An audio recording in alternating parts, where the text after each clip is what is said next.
Good evening. You're now with me, Henry Gui, for TVS Nightline. We begin with this story. A total of 119 recipients received 6.5 million ringgit in compensation for the development of a machinery warehouse and workshop site, a water retention pond, as well as the construction and upgrading of irrigation and drainage systems at Agri-Hub Lubok, Pungor.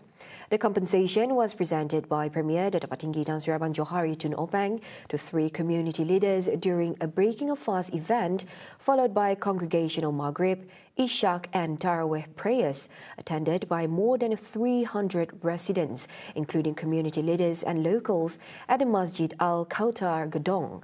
Earlier, Abang Johari, who is also GEDONG State Assemblyman, presented contributions to 10 Asnaf recipients, representing 300 Asnaf in their district.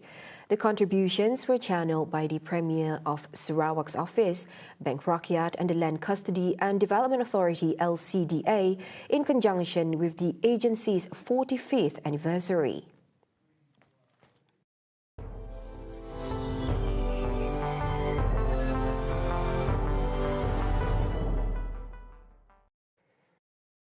Now on to global updates. Iran's President Masoud Pezeshkian vows that Iran will launch counterattacks to any U.S. strikes irrespective of where the strike was launched from. At the same time, he stresses that his country views its neighbors as quote-unquote brothers and apologized for attacks that have been misinterpreted. The Iranian president called on Iran and its neighbors to resolve their differences domestically in defiance of efforts by the enemies to drag them to a war and sow discord among them. More than 1,200 people, including Iran's Supreme Leader Ali Khamenei and top military officials, have been killed in U.S.-Israeli attacks on Iran since February 28th. Tehran retaliated by launching drone and missile strikes targeting Israel and Gulf nations that are home to U.S. military assets. The U.S.-Israel strikes on Iran had unimaginable impact on the daily lives of Iranians, especially those in conflict zones. The obligatory weekly Friday prayers in particular had not been held in mass since their leader Ayatollah Ali Khamenei was killed during the initial attacks. This week, the prayers resume and will be followed by a massive march to condemn the actions of the U.S. and Israel. We were told over thousands of them had gathered. Let's check in with Hami Hamidi, RT Tehran Bureau's chief, on the situation. We are now in front of the Mosala in Tehran. This is the site where Friday prayers in Tehran are held. Worshippers are currently entering the complex to attend a religious service, which will begin shortly. Because this is the first Friday prayer after the American and Israeli attacks, worshippers in Tehran and other cities throughout Iran are expected to hold marches after the prayers to condemn the U.S. and Israeli strikes and express their outrage. The body of Ayatollah Khamenei, which will be placed for public viewing and a farewell, is also expected to be here in the Mosala. Preparations are underway in that section for Iranians who wish to come and pay their respects. Despite rumors of a possible attack from the U.S. and Israel forces, Iranians continue to flood the mosque for the Friday prayers and a 3-day memorial for their late leader. As I mentioned before, preparations are underway to place the body of the Supreme Leader here for public viewing. Let's talk to some of the people here. Salam. Hello, how are you? Weren't you worried about the possibility of attacks? You have come here with your daughter. No, we are the nation of Imam Hussein, and we do not accept defeat. We came here with our children to express that we will avenge our beloved leader and strike a strong blow against America and Israel. Weren't you worried that something might happen? Worried about what? Nothing will happen. What is your message to the U.S. and Israel? I think America is finished, and God willing, good things will happen for our country very soon. War is war, and the honor and dignity of our nation depend on these struggles alone, Imam Khomeini said. This is war. We have come again to it. We are fighting against the U.S., the great Satan. We have no fear. Whether we are killed or we kill them, we will be victorious. The prayer is finishing up now. We are hearing hearing sounds of several explosions in the area. But the prayer is still ongoing. They are holding it. There were some explosions, and we are seeing that there are still people here. In a few minutes, there will be a protest rally against the U.S. and Israeli attacks, against the massacre that they have committed. Several authoritative figures in Iran chimed in to express their dissatisfaction and anger towards the U.S.-Israel strikes in Iran that had no basis and explanation. Iranian MP Ali Nigzat warns the U.S. will bear immeasurable consequences following their strikes and have made a bad calculated move when they decided to strike Iran. They killed our leader and thought that was it over. They thought they would enter Iran from the northwest and divide it. They thought people would come to the streets. There are several issues in the way of their plans. One, in the northwest, they have to kill every single one of them so that they can pass. Two, the people have come to the streets against America. 3, they did not understand the power of our armed forces. 4, they stabbed us in the heart, killed our leader, but his path continues. Tehran's Friday prayer Imam Muhammad Ali Akbari calls Trump's statement as preposterous and unhinged, as America does not have any power to choose who Iran's leader will be. The response is only with missiles. They should be waiting for the newer versions of them, God willing. Today, amid the Friday prayers in Tehran, we witness sounds of explosions around here. We see that this gathering and this ceremony have just ended. Today, amid the Friday prayers in Tehran, we witness sounds of explosions around here. We can see that this gathering, that this ceremony has just ended. The officials' response to the attacks is that our answer is with more missiles. The Iranians we see here are part of a society that demands a very harsh response, with missiles and drones against the U.S. and Israel. Hami Hamedi, RT, Tehran. Now back in Malaysia, Deputy Prime Minister Dr. Ahmad Fadilah Yusof reminds youth to use technology responsibly amid the rapid growth of smartphones and the internet.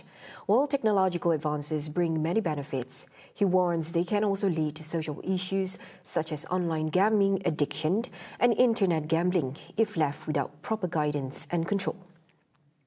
Cabaran yang kita alami itu ialah pelbagai. Di samping teknologi, dengan teknologi yang juga banyak kebaikan, tapi pada masa sama cabarannya banyak keburukan. Kalau teknologi digunakan untuk kebaikan, untuk kita mendapat informasi, untuk mendapat ilmu, maka gunalah sebaik mungkin. Fadilah, who is also the Member of Parliament for Putrajaya, says if technology is used without control, it can lead to social problems, including the rising concern of online gambling addiction.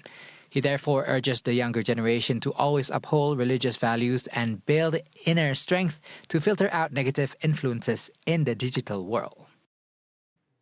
In a separate development, Fadilah informs that discussions regarding the proposed increase of parliamentary seats for Sarawak are expected to be tabled at the parliament sitting scheduled for July this year.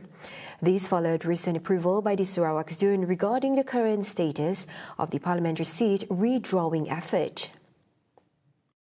We are targeting it to be presented in Parliament in July session.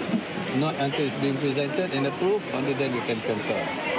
Right? Previously, Sarawak's Dun approved a motion supporting the proposed increase of parliamentary seats, which requires an amendment to the federal constitution. The proposed seat increase is closely related to the implementation of Malaysia Agreement 1963 or MA63, which, among other things, aims to ensure Sabah and Sarawak obtain more balanced representation in the parliament.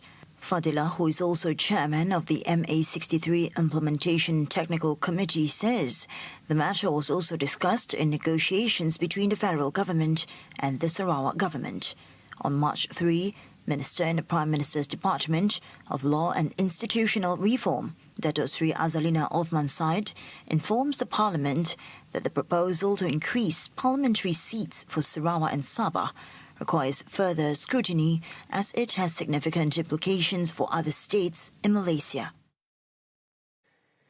Similarly, a proposal to increase or redistribute DUN seats in Sarawak must be carried out fairly, with due consideration given to the state's ethnic diversity and its vast geography. Minister of Women, Family and Community Development, Sri Nancy Shukri, says this is crucial to ensure all communities receive appropriate representation in governance and in the national policy-making process. It would be good if it is given fair and square. Cuma itu saya boleh katakanlah berlaku adil kepada kawasan-kawasan kerana kita mempunyai kawasan besar dan mengambil kira pelbagai etnik dan bangsa yang ada dalam Sarawak ini. Kalau saya tak silap, kalau dulu when we had that 11 seats dulu, cara former Chief Minister pada masa itu dan Tun Taib Mahmud, cara dia memang saya ingat bergantung pada keadaan tempatnya, kawasan yang telah mereka when they already allocated the kawasan-kawasan yang telah dikenal pasti itu. Jadi yang pentinglah kawasan itu dipastikan untuk mewakili semua, kaum Cina pun sama, because semuanya memerlukan wakil. She says this is crucial, as Sarawak is a very large state, almost comparable in size to Peninsular Malaysia. Nancy also stresses that Sarawak's requests to the federal government are not about asking for more than it deserves, but about ensuring state administration and development can be carried out more effectively. We are not here to meminta banyak. I know I have seen some comments. Nama Sarawak ni minta terlalu banyak. It's not matter banyak, terlalu lebih ke Sarawak minta. It's not about that. Sarawak hanya minta sekarang ini apa yang patut kita mohon untuk memudahkan urusan dari segi pentadbiran, dari segi membantu masyarakat. So that is why kita memohon dan kita lagi pun we have every right to do so untuk memohon dan supaya mereka mempertimbangkan dengan cara yang adil dan saksama. Wrapping up the Nightline, a former bodyguard who impersonated a police officer was sentenced to 6 years imprisonment and 2 strokes of the cane after he pleaded guilty to robbing a motorcyclist and causing injury to the victim last month. The accused, Muhammad Faisal Sinocho, 40, entered a plea before Sessions Court Judge Najwa Chemat. According to the charge, he robbed a man of his motorcycle and intentionally caused injury to the victim in front of the National Anti-Drug Agency AADK office on Jalan Cindai, Bandar Puteri at 12:45 a.m. on February 9th.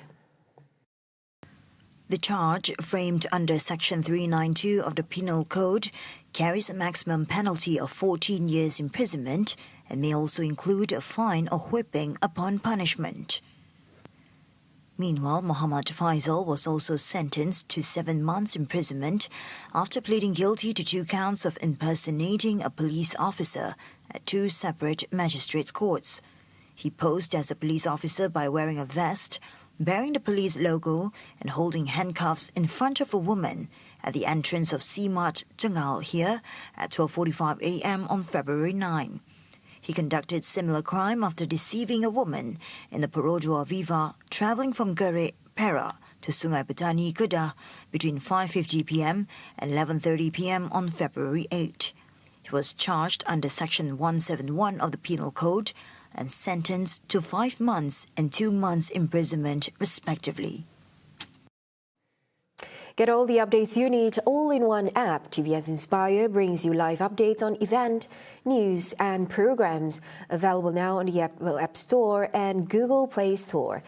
TVS Inspire World on your screen, anytime, anywhere. And those were the updates on TVS Nightline. Thank you for watching. Have a good night.